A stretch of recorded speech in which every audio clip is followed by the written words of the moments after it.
일단 측만증이 생각보다 이게 적용할 때 굉장히 많아요. 그래서 꼭 그게 심한 어느 정도 각도 그 부분에서 바라보기보다는 좀 더 부정렬적인 그 관점에서 좀 많이 참작을 해주면 되죠. 일단 측만증에서는 지금 보이는 이런 타입들이 주요한 그런 타입들이요. 이게 구조를 나눌 수가 있거든요. 일단은 첫 번째는 이 흉추에서 오른쪽으로 이 볼록면이랑 오목면을 나눈다고 했을 때 볼록면은 옆으로 튀어나온 쪽이에요. 오목면은 쑥 들어간 쪽이에요. 근데 흉추에서는 오른쪽이 푹 튀어나온 쪽이 굉장히 많고, 그리고 이 허리, 요추에서는 왼쪽으로 푹 튀어나온 쪽이 굉장히 많아요. 그리고 이런 오른쪽과 왼쪽이 동일하게 오거나 아니면 오른쪽 흉추만 조금 더 튀어나온 부분이 오거나 아니면 이 골반에 이 뒤틀림이 같이 있거나 이런 유형들이 지금 보시는 이 각도는 굉장히 그 심한 그런 각도고, 이 추의 중력선을 기준으로 했을 때 지금 골반 중심선 그리고 그 흉추라는 게 제일 커브 중심으로 우리가 어디에 무게 중심이 쏠려 있는지를 예측할 수 있거든요. 오늘 그런 부분을 예측을 해보는 게 최대한 큰 목표고, 그래서 타입을 어느 정도 측정해내는 게 오늘 측만에 대한 전반적인 부분 보는 거. 그리고 거기서 그 어깨 높이 차이랑 또 굉장히 많이 밀접하게 연관이 있거든요. 그래서 이런 것들을 체크하는 시간이 들고, 그리고 그 평소에 측만이 그냥 미세하게라도 있는 그런 경우에는 이런 식으로 단일 구조 커브가 굉장히 많아요. 이제 단일 구조 커브라는 게 뭐냐면 그 일반인들도 한쪽으로 조금 더 기울어져 있는 그런 케이스들이 굉장히 많잖아요. 그래서 그 짧은 각도, 작은 각도 안에서 어깨 높이 차이라든지 혹은 날개뼈의 위치 차이가 있는 그런 경우들이 생각보다 여기서 적용해 볼 부분인데, 근데 그런 케이스에서도 오른쪽 흉추가 조금 더 볼록면으로 튀어나온 그런 케이스들이 이제 많은 유의성이 있는 것들. 그리고 그 커브 자체가 아예 그 왼쪽 어깨가 올라간 그런 케이스들이 생각보다 진짜 많아요. 그래서 이런 것들이 호흡이랑 또 연관해서 봤을 때 뒷면이에요. 뒷면에서 이 볼록면 이 부분이 뒤에 튀어나온 이쪽이거든요. 근데 보통 이때 옆구리 옆을 이렇게 스캔해 보면 한쪽 옆구리가 더 볼록 느껴지기는 하는데, 그게 바로 이런 갈비뼈에서의 모양이고, 호흡을 해서 숨을 들이마실 때 여기가 먼저 들어가요.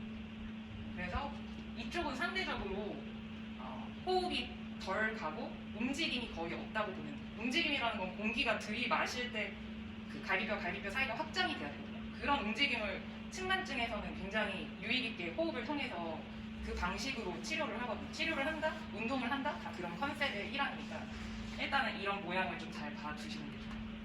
그 볼록면은 이쪽, 오목면은 이쪽. 그런데 주로 들이마시는 호흡에서는 오목면에서 거의 호흡이 나오지 않는다. 그리고 내쉬는 호흡에서 이 볼록면이 잘 들어가지 않아요. 그래서 그 오목면과 볼록면이 오늘은 제일 키워드, 핵심에 대한 부분이 될 거예요. 그래서 그걸 기반으로 일단은 측만증이라는 게 전체적인 인구 평균적으로 보면 2010년도부터 지금 5년간 추이로 거의 21% 정도씩 조금씩 더 증가했대요. 그러니까 결론적으로 측만증이 지금 사회 문화에서 더 증가될 수밖에 없는 그런 경우 수가 훨씬 많은 거거든요. 근데 또 특징적인 게 특히나 여자 사춘기 소녀들이 굉장히 측만증이 많아요. 제일 많은 인구의 그 나이대거든요. 그런데 그게 거의 남자 비율보다도 2배 정도 된다고.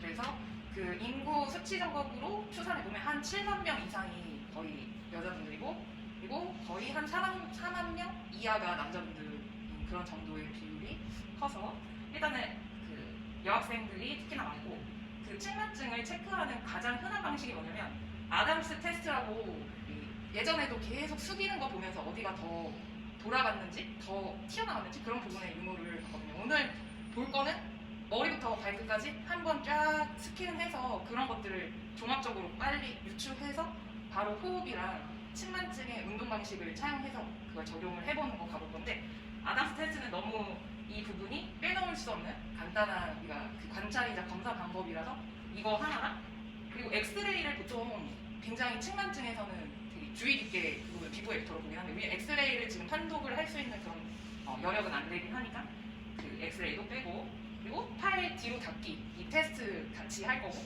그리고 실제 다리 길이 검사라는 게 있는데 이거 줄자가 있긴 한가요? 줄자 없죠? 있긴 있어요. 아 그냥 길이 되는. 하여튼 이것도 그 시간 돼서 볼 수 있으면 조금 더 보는 게 좋아요.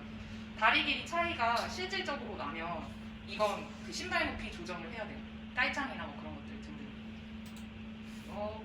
여기서 역시 이건 굉장히 심한 케이스긴 한데 이렇게 오른쪽 볼록도 그냥 흉추에서만 나오는 경우도 있고 흉추랑 허리랑 만나는 그 중간 지점에서 오는 경우도 많고, 그리고 조금 더 왼쪽 허리 쪽으로 한 번 더 꺾이는 그런 경우, 여기 왼쪽 허리에서 골반까지 조금 더 이어 들어가는 그런 경우가 이제 이런 케이스들의 유형들을 공식화해서 좀 더 알아두면 좋죠.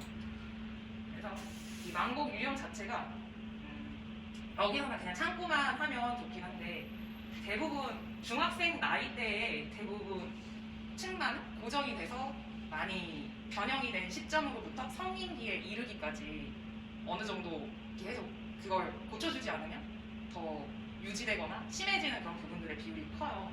그러다가 거의 그 부분적으로 뼈들이 나이가 들수록 더 허리뼈 이런 부분들이 훨씬 더 변형이 심해지는데, 보통 층간증이 되게 불리한 이유가 뭐냐면 사망률이 일단은 2배 이상 높아지고, 그리고 요통이 평균보다도 더 많이 온다고 해요.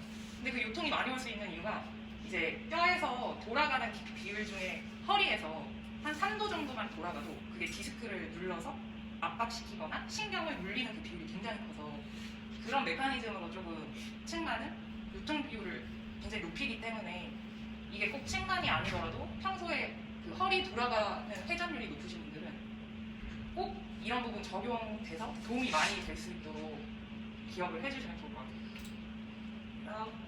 층간에 또 중요한 것들이 뭐냐면 옆모습 자세 중에 등에 대한 그 표준 위치거든요. 근데 등에서 소위 말하는 뭐 후만이랑 아니면 편평등이랑 그런 구조를 나눌 때 이 옆모습에서 보통 등이 먼저 변형이 되면 거기서부터 층간이 시작이 돼요. 무슨 말이냐면 층간이라는 건 척추가 일자에서 옆으로 먼저 휘고 그 다음 회전이 일어난다고 이렇게 보시면 되는데, 그러니까 순차가 먼저 있다면 3차원적으로 변형되는 3가지 면이 있어요. 척추에서는 그 앞으로 구부리고 뒤로 젖히고, 옆으로 양쪽 제치고, 그리고 회전하는 그 운동량의 3가지 면이 있거든요. 이 3가지 면에서 다 층간이 어느 방향으로도 일어날 수 있는데, 근데 거기서 3가지 방향으로 다 일어나는 건 이디오패딕이라고 하는 특발성이, 즉 선천적으로 조금 층간 있는 그런 친구들 있잖아요. 각도가 굉장히 큰 친구들. 그게 보통은 거의 한 10도 이상이면 그런 선천적으로 어느 정도 있을 수 있는 가능성이 굉장히 높은데, 일단 기준이 20도 이상의 무조건 치료 받아야 되고, 그리고 그게 30도 넘으면 보조기 착용을 권해요. 그리고 수면 시에는 반드시 착용해야 되고, 일상생활에도 이제 너무 불편함 없을 정도로 착용을 해야 되는데, 근데 우리가 만날 사람들은 그 어느 정도 특발성도 있긴 하지만 기능적으로 조금 더 환경적으로 이게 층간이 생긴 그런 유형들이 더 많을 거예요. 그러다 보니까 이제 등이 변형되는 그런 부분들, 위쪽이 조금 더 후만이 있거나 이제 둥근 어깨가 있거나 이러면 먼저 옆으로 기울고 앞으로 기울고 그 층간의 변형이 높이 차에 굉장히 많이 보인다는 거죠. 그리고 그게 조금 더 진행이 되면 허리까지 앞으로 배가 나와서 조금 더 전만이 심해진다든지 내지는 일자허리가 된다든지 그런 유형들에서 조금 더 회전이 될 수 있는 그런 가능성이 되게 높습니다. 그래서 옆모습의 그 변형 정도가 무조건 1순위의 층간에서는 해결해야 될 그런 지점입니다. 그래서 이거 기억을 해주셔야 되고, 그래서 자세를 옆모습의 정렬을 맞춰주는 게 굉장히 중요한데, 그 체크 포인트들이 어쨌든 한 번 더 계속 앞에 머리 내밀어 섰는지, 아니면 그 등 어깨가 앞으로 밀렸는지, 내지는 너무 평평하진 않은지, 그리고 너무 뒤쪽으로 후만되어 있진 않은지, 그리고 그 기준으로 골반을 기준으로 너무 내가 무게중심을 뒤로 걸치고 있지는 않은지, 혹은 무릎을 너무 뒤로 백리라고 하는 뼈를 밀고 있지는 않은지, 그런 것들을 먼저 체크를 하고 각도를 볼 거예요. 그래서 그 측정을 한 후에 적용해야 될 게 이 슈로스라고 하는 층만에 특화된 그 운동 방법을 좀 적용을 할 건데, 이 슈로스라는 게 사람 이름이에요. 독일 사람인데 되게 오래전에 이미 딸과 함께 83년도에 클리닉을 열어서 이 측만증 자체 사람들의 각도를 굉장히 많이 줄이고 그 측만증에 대한 되게 어느 정도 이름이 널리 알려진 분이라서 슈로스라는 것 자체가 바로 이퀄 그 측만 운동이다 이렇게 지금 부등호가 됐어요. 때문에 측만증은 결론적으로는 축이 돌아간 거기 때문에 그 돌아간 축을 제자리로 다시 회전시키는 방식으로 가는 게 첫 번째고 그 회전시키는 방식이 결론적으로는 되게 뭔가 행주를 쥐어짠다고 했을 때 끝까지 이게 회전되면서 더 쪼그라들잖아요. 길이 자체가. 그 길이 자체를 그래서 늘리는 신장 방법이 측만에서는 신장 그리고 회전 이게 동시에요. 좀 어려운 개념이긴 한데 계속해서 그게 일용개이상이라고 하는 계속 내가 늘어나는 상태를 유지하면서 축을 반대 방향으로 돌리는 게 이 슈로스의 거의 핵심적인 부분들이에요. 그래서 이 역시도 웨이트 운동 하는 것처럼 특정 부분을 고립시키고 특정 부분을 아예 아이소 메트릭으로 증척성으로 아예 그 근육을 엄청 힘을 주게끔 만드는 게 이 방식이에요. 그래서 일단은 우리는 그 기능적인 부분을 근육과 이런 슈로스 방법으로 어쨌든 하면 굉장히 좋아지는 케이스가 많더라. 그래서 그것들을 조금 체크를 해볼 거고. 근데 허리 같은 경우는 아까 말했듯이 요통이랑 측만이랑 굉장히 연관이 빈도가 높기 때문에 그 부분이 지금 측만으로 회전이 되면 이 사각형의 구조물 사이의 디스크들이 굉장히 많이 압박을 받아요. 그런데 그게 좀 더 심해지잖아요? 그러면 이 뼈들 자체의 모양도 점점 변하거든요. 그게 눌리고 조금 더 텐이 되기 그 직전에 모양으로 많이 변하는데 이게 허리에서는 거의 사각형 모양으로 더 작아지거나 특정 뼈들이 작아지거나 특정 뼈들이 기울어져 있어요. 그런데 흉추 같은 경우는 그게 마른 목골 모양으로 변형이 되는 거고 그래서 일단은 그 변형 지점에 대한 게 요추와 흉추는 조금 다른 방식으로 변형이 된다는 걸 좀 알고 있으면 좋을 것 같고요. 그리고 여기서는 또 하나는 우리가 지금 가져갈 부분 그 기능적으로 돌아간 그런 측만증 같은 경우는 일단은 먼저 계속해서 옆모습에서 체크를 해봐야 된다고 했어요. 보통 옆모습 다음에 앞으로 휘거나 아니면 뒤로 휘거나 그런 부분들이 더 먼저기 때문에 앞으로 대부분은 핀 경우가 굉장히 많죠. 그래서 그걸 조금 기억을 해주시면 좋고요. 그 옆모습을 계속 강조하고 있는데 그 옆모습에서 볼게 이 T5에서 10이라고 적었긴 했는데 이게 흉추의 중간 부분에서 거의 허리 시작되기 그 지점에 이 각도를 재는다는 기준 하에 이게 20도도 안 되면 평평등이라고 하고 이게 40도가 넘으면 보통은 라운드 숄더 혹은 둥근 어깨 혹은 후만증 그렇게 불리고 있긴 한데 이 역시도 각도를 정확하게 재는 거는 약간 무리가 될 수 있긴 한데 만약에 굳이 꼭 정확하게 재고자 해도 우리가 그 앵글을 대략적으로 재서 요즘은 워낙 사진에서 바로 그런 식으로 적용을 해볼 수 있는 어플들이 많기 때문에 이렇게 해볼 수 있다는 거. 그리고 그 외에는 아까 앞에서 계속 언급했던 옆모습에서 대부분 요즘 평평등이 굉장히 많아요. 일자등, 일자 허리. 그래서 그런 변형 지점에서 대부분 1차로 많이 측만이 그렇게 문제가 되는 거고 그리고 그 다음은 앞으로 휘는 거 다시 한번 강조해요. 앞으로 돌아가거나 앞으로 휘는 그 부분들이 굉장히 많고 그리고 흉추에서는 특히나 오른쪽이 굉장히 많아요. 오른쪽으로 휙 볼록 튀어나온 그런 경우.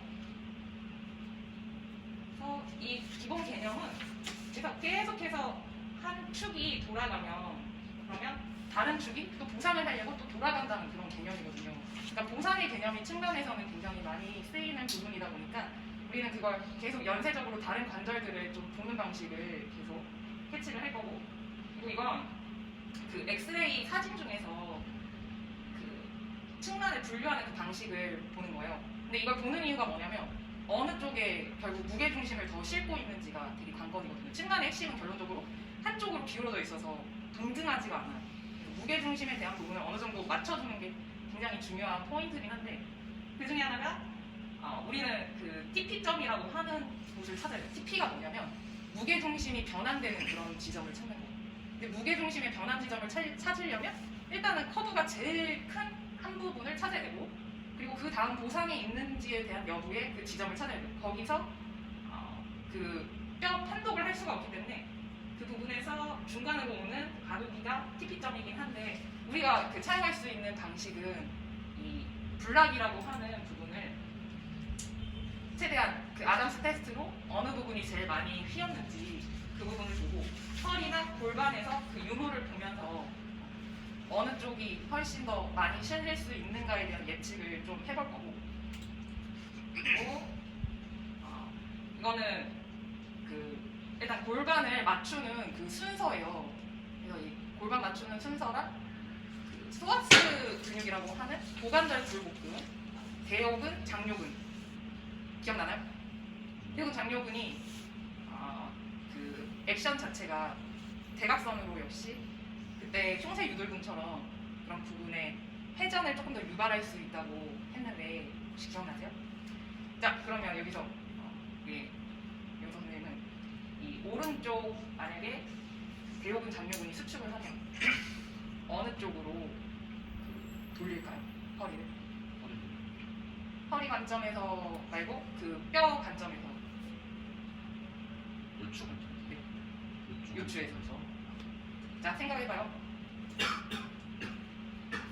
요추 관점에서 오른쪽으로. 오른쪽으로? 네. 그 뼈가 지금 이렇게 오른쪽으로 있으면 그러면 몸통은 어느 쪽으로 들어가는 거예요? 몸통 왼쪽으로 가죠. 맞아. 그 문제쌤 이해했어요? 반대로 맞아요. 그 흉쇄 유돌근도 회전의 방향이 반대인 것처럼 이 역시도 이게 측만에서 굉장히 중요하게 다뤄지는 그 부분 중에 하나가 스와스를 어느 정도 컨트롤을 잘 할 수 있냐에 대한 건데, 그래서 그 부분은 지금 펠빅 코렉션이라고 하는 그 장렬을 기준으로 지금 보고, 그리고 아까 말했던 그 사춘기 여학생들한테 굉장히 많이 측만이 발생한다고 했어요. 그런데 그게 대충 예상을 해볼 수 있는 그 지표가 이런 그 리서 사인이라는 게 있는데, 대부분 이게 그 초경을 시작하고 그 시기에 따라서 얼마나 그 오랫동안 계속 측만이 계속 이어질 수 있을 건지에 대한 걸 계산을 할 수 있거든요. 그래서 만약에 학생 친구들이 등록하러 오거나 엄마들이 약간 상담하러 왔을 때 이 계산식이 어느 정도 도움이 될 수 있는데, 대략적으로 이걸 소개를 해드린다면 홉스 앵글이라는 게 있어요. 홉스 앵글이 뭐냐면 측만 각도를 알아야 돼요, 대신.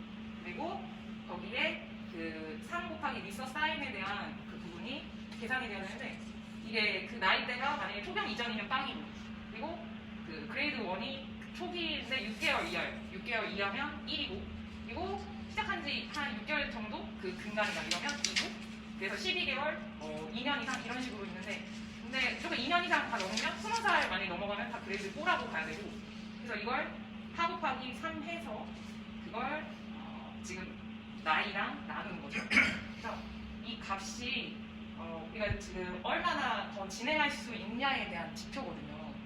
이게 높으면 높을수록 측만이 계속 더 각도가 높아질 수 있는 그런 비율이에요.